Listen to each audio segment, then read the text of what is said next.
प्राकृतिक वनस्पति तथा वन्य प्राणी।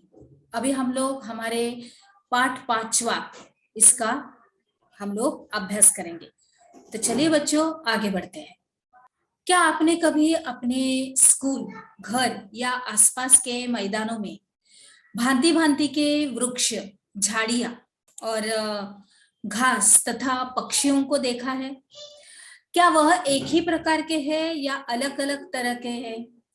भारत एक विशाल देश है और इसमें हम लोगों ने अनेक प्रकार के जैव रूपों की कल्पना हम लोग इसमें कर सकते हैं, क्योंकि हमारा भारत देश उतना विशाल है ही।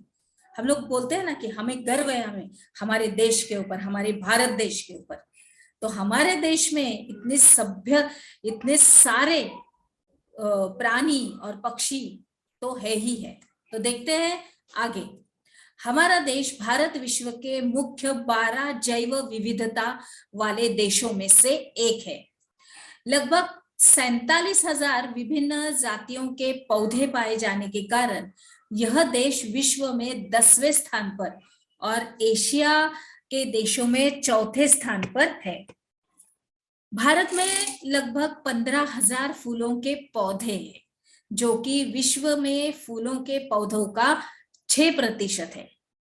हमारे इस देश में बहुत से बिना फूलों के भी पौधे हैं, जैसे कि फर्न, शैवाल, इलेगी तथा कवक यानी फंजाई भी होते हैं। फ्रेंच शैवाल मतलब एलेगी तथा कवक, फंजाई भी पाए जाते हैं।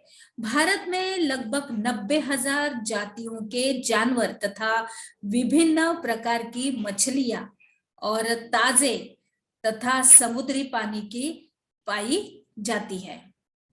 अभी आगे देखते हैं। प्राकृतिक वनस्पति का अर्थ यह है कि वनस्पति का वह भाग जो कि मनुष्य की सहायता के बिना अपने आप पैदा होता है और लंबे समय तक उस पर मानवीय प्रभाव नहीं पड़ता, इसे अक्षत वनस्पति कहते हैं। अंततः विभिन्न प्रकार की कृषिकृत फसलें, फल और बागान वनस्पति का भाग तो है, परंतु प्राकृतिक वनस्पति नहीं है। वनस्पति जगत शब्द का अर्थ किसी विशेष क्षेत्र में किसी समय में पौधों की उत्पत्ति से है। इस तरह प्राणी जो जगत जानवरों के विषय में बतलाता है। वनस्पति तथा वन्य प्राणियों में इतनी विविधता निम्नलिखित कारणों से ही है। अभी हम लोग देखते हैं भूभाग। तो भूमि का वनस्पति पर प्रत्यक्ष एवं अप्रत्यक्ष प्रभाव पड़ता ही है।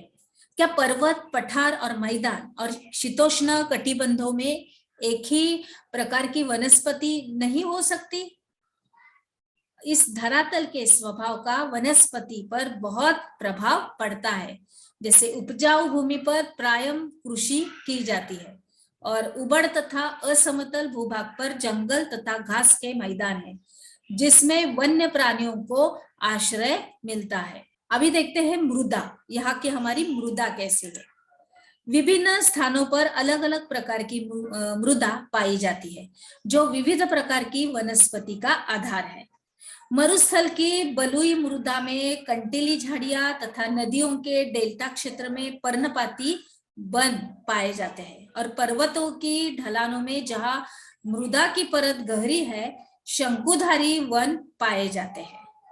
सूर्य का प्रकाश। अभी किसी भी स्थान पर सूर्य के प्रकाश का समय उस स्थान के अक्षांश और समुद्र तल से ऊंचाई एवं ऋतु पर निर्भर करता है।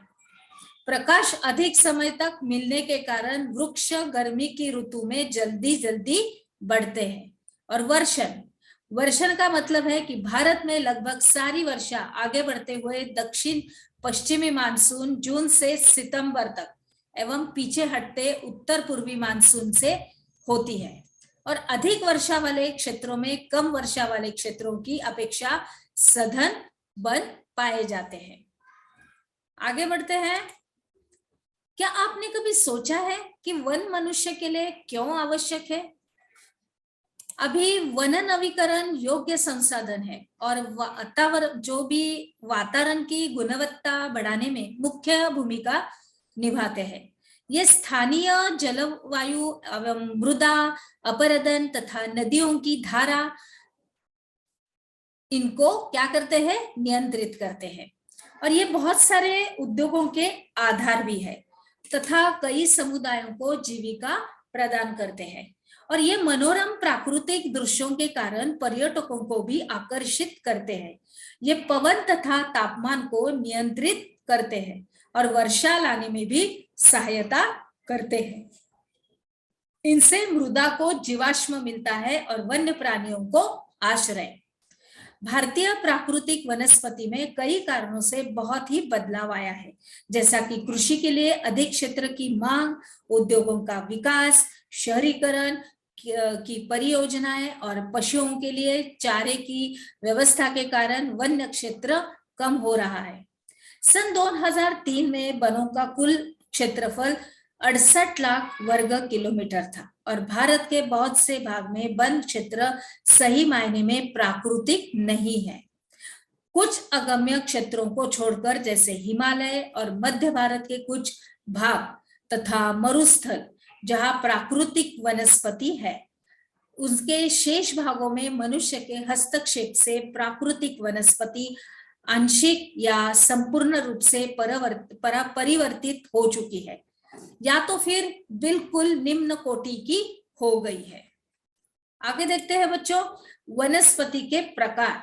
तो वनस्पति के प्रकार कौन से हैं? उष्णकटिबंधीय सदाबहार वन, उष्णकटिबंधीय पर्णपाती वन, उष्णकटिबंधीय कंटीले वन तथा झाड़ियां, उसके बाद पर्वतीय वन, उसके बाद मैंग्रोव वन। अभी उष्णकटिबंधीय वर्षावन, ये वन पश्चिमी घाटों के अधिक वर्षा वाले क्षेत्रों जैसे कि लक्षद्वीप, अंडमान और निकोबार द्वीप समूहों, असम के ऊपरी भागों तथा तमिलनाडु के तट तक सीमित है। ये उन क्षेत्रों में भली भांति विकसित है जहां 200 सेंटीमीटर से अधिक वर्षा के एक थोड़े समय के लिए शुष्क ऋतु पाई जाती है। और इन वनों में वृक्ष 60 मीटर या इससे अधिक ऊंचाई तक पहुंचते हैं। चूंकि ये क्षेत्र वर्ष भर गर्म तथा आर्द्र रहते हैं, अंतत यहाँ हर प्रकार की वनस्पति, वृक्ष, झाड़ियां और लताएं उगती है और वनों में इसकी विभिन्न ऊंचाइयां से कई स्तर देखने को मिलते हैं। अभी वृक्षों में पतझड़ होने का कोई निश्चित समय नहीं होता, अंतत यह वन साल भर में हरे भरे ही लगते हैं। हमने क्या सीखा? इसके अंतर्गत आपको अक्षत वनस्पति किसे कहते हैं, इस प्रश्न का उत्तर अपने नोटबुक में लिखना है। तो चलिए बच्चों, अभी हम लोग आगे बढ़ते हैं।